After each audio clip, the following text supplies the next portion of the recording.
two cables of copper are equal lengths.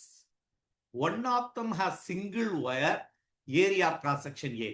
புரியுதா பாரு, ஒன்னு ஒரே core copper and area A.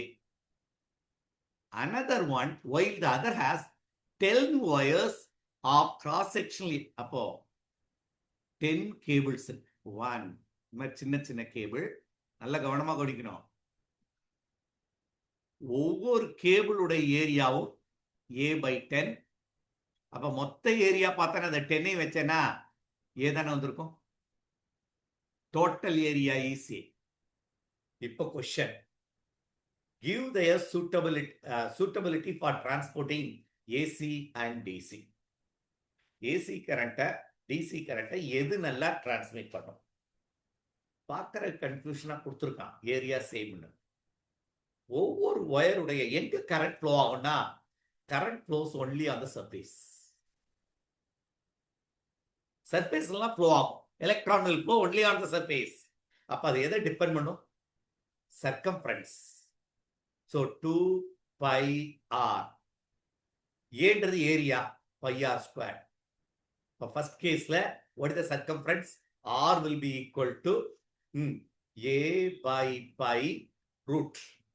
R கிட்டல a by pi போட்டலாமா? அப்போ root 2 pi into r squared is pi r squared. அப்போ r is nothing but root of this value. அப்போ root of a by pi. இது வேணா பைய உள்ளுக்குள்ள கொண்டு போயிரு. 2 into root of pi உள்ளுக்குள்ள போனா pi squared ஆகும். அப்போ a into pi is the circumference when only wire. இந்த இதுல circumference. எதுக்கு circumference அதிகமோ, ஏன்னா current is going to flow only on the surface. இந்த கேஸ் செகண்ட் கேஸ் போலாம். செகண்ட் கேஸ் பொறுத்தவரை ஒவ்வொரு ஒயருடைய ஏரியா a by 10. அப்போ what is the circumference of each wire? First ஒயருடைய circumference 2 pi r1 வச்சுக்கலாமா? r1 எதுக்கு equal? a by 10 is equal to pi r1 square. அப்போ r1 squared will be equal to a by 10 pi. அப்போ root எடுத்தேன்னா r1 will be equal to root of a by 10 pi. Correct தானே? இப்போ இங்க substitute பண்ணிடு. 2 pi into root of a by 10 pi. அதே போல பைய உள்ளுக்குள்ள கொண்டு போயிரு. பை ஸ்கொயர்ட் ஆயிரும். பை கேன்சல் ஆகி பேலன்ஸ் என்ன வரும்? 2 into root a by 10. a pi by 10. சரிதானா? இது அப்படியே இருக்கு. இது ஒரு ஒயர்ல சர்க்கம்ஃபரன்ஸ். மொத்தம் எத்தனை ஒயர் அதுல இருக்கு? 10 ஒயர். அப்ப இன்டு 10 போட்டா டோட்டல் சர்க்கம்ஃபரன்ஸ் கிடைச்சுமா? அப்போ total circumference of the second wire is 10 times 10 into 2 இதை மல்டிப்ளை பண்றோம். 10 into s1. அப்ப into 2 times into root of a pi by 10. கிளியரா இருக்கீங்களா? அப்போ இதையும் கம்பேர் பண்ணிரு. இதை வேணா நீ 10 உள்ளுக்குள்ள கொண்டு போயிரு. அப்போ உனக்கு இன்னும் கொஞ்சம் கிளியர் ஆயிடும். 100 உள்ளுக்குள்ள போச்சுன்னா இது மல்டிப்ளை ஆச்சுன்னா 10. பேலன்ஸ் என்ன? s2 will be equal to 2 into root of 10 a pi. எது அதிகம்? s2 அதிகமா s1 அதிகமா? ரூட் 10டா.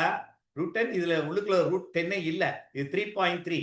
அப்போ 2 into 3.3 இதுல வந்து வெறும் 2 தான் இருக்கும். which will be more surface area, surface area or the surface s2. அப்போ more current will flow in s2. second case. அப்போ answer is only multiple standards. multiple strengths னா என்ன? more cape அந்த சின்ன சின்ன ஒயருக்கு அது strengths னு சொல்லுவாங்க.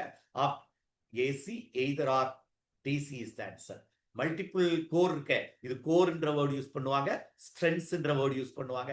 அதுல தான் more current will flow. Whether it is an AC or DC, the current will flow only on the surface.